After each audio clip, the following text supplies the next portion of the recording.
Morning, it's October 25th, 2017, and I'm doing a quick video log, just update on what I'm thinking about. I am working on getting rid of my debt. I'm a little bit in debt, a little bit of credit card debt, and a few GST and a bit of income tax debt. Nothing too serious, but it's definitely something I want to get done and rid of. I'm just on my way to work, which has been very good. We're working on a house in Vancouver on West 14th, doing a very detailed siding job. Well, the main reason I'm doing the log today is to talk about cryptocurrency and cards. That's what I'm interested in. I think that both of them are a positive in my life, and I'm moving forward with it. So, on the card front, I've purchased some really interesting stuff this week. I bought Pokemon base set packs. I bought one sealed pack, and I bought some misprinted or base set and jungle cards. I'm trying to focus on purchasing more asset style Pokemon cards so that I can get them, I can sell them better at the market. I think that going for just bulk, I think I have enough bulk cards now that I can go into a bit of a higher end product, and now I have some customers that are really demanding some asset driven cards, stuff to buy that they can hold on to for 10 years and make a bit of money. Speaking of assets, what do I think assets in Pokemon and Magic are? I think that any original cards, you got the Alpha Beta cards in Magic, and you got the probably base set jungle and fossil cards in Pokemon, and then there's the odd printing Delta series printings are good, and Star, Gold Star, or Shining Pokemon are really good as well. What else? Very little recently as far as holdable assets. The odd full art card will probably go up, but because their print runs are much higher and the play is increasing, that means more packs are being opened, and the sealed product, even the sealed product, it seems to be a downward trend in the last few years. So rather than being more expensive, boxes like Magic Origins have been very expensive. And Pokemon, I think it will slowly go up. It seems that way. It seems like holding sealed product in Pokemon is not a bad thing. I do have a decent amount of sealed product, but it'd be good to get more. But I think that the big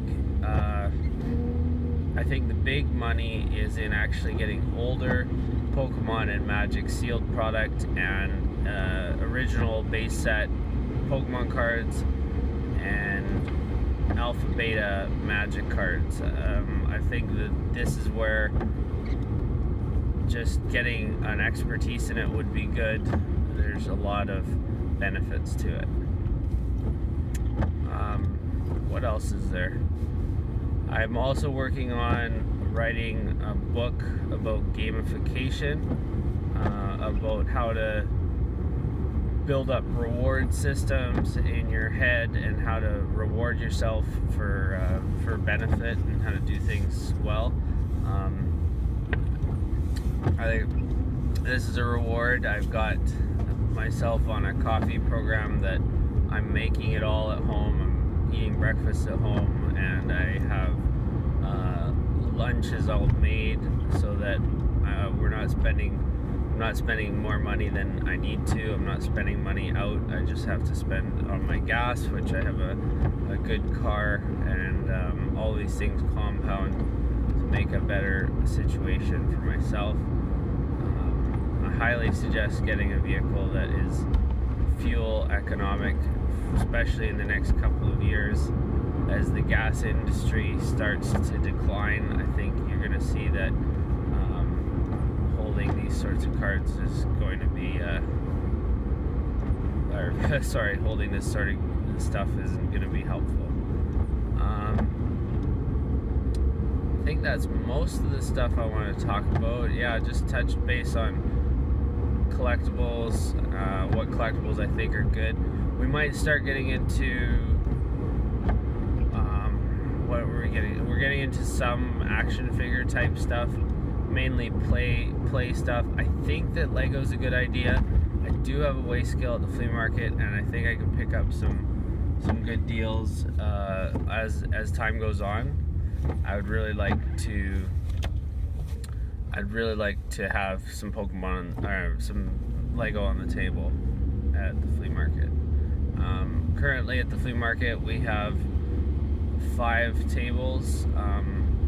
We have 4 large tables and 1 half table that I bring, and I think that organizing a couple tournaments would be a good idea, and that would help make some extra cash. I think that if we bought 2 tables and we ran a tournament or tournaments all day, maybe a cheaper entry or maybe a more expensive entry could be that we could run $5 or $10 or maybe even $20 tournaments depending on the people. That could be good, because if we get tournaments going at the flea market, then what would happen is that you get the player base there, and also we get the revenue stream from the tournaments. I'm not quite sure how we could do that, and if we could make it so there's DCI points, or if we could just make it so that we're running just commander tournaments. The tough part there is that we need the tournament to end by 3 o'clock and no later, so we'd want to start pretty early, probably 10 or 11 for a tournament like that. I think we could arrange to try one, do even a 4-person tournament to start and see who shows up. I think that is the majority of what I wanted to talk about today. Good cryptos that I'm watching. I'm watching ARK.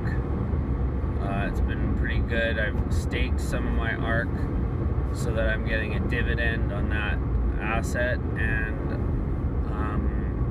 my BTC has paid off. That was kind of a funny one. I thought I sold off all my BTC, and then I was looking at one of my wallets and I found that I had purchased some coins, and it was just below the scroll line, so I never recognized that I had them. It just happens sometimes with crypto when you've got wallets all over the place that you kind of can forget about a cheaper asset. So I'm glad that went up. ARK's about 4, ARK's in around 3 or 4, and BTC's around 3 or 4. See a lot of potential for both currencies. I have made some money on BitBay, but I don't know enough about it to hold for much longer. I think that Ethereum's at a low point right now, and it will start going back up. But as more and more currencies seem to keep popping up, I'm not sure how the ERC20 tokens seem to work for a certain purpose, and I'm not sure what that purpose is. We'll see how that goes. I think that people like Ethereum, and I'm not sure how it's going to develop to get more adoption. I think the simplicity of Bitcoin is where it kind of gains the most value, where even explaining Ethereum to people, especially new to cryptocurrency, it can be a bit of a task to try and explain how it runs smart contracts and things like that. Yeah, yeah, so I think that's it for this vlog. This will be the first of many. Hopefully, I think this shot is kind of interesting. It's not distracting while I'm driving here.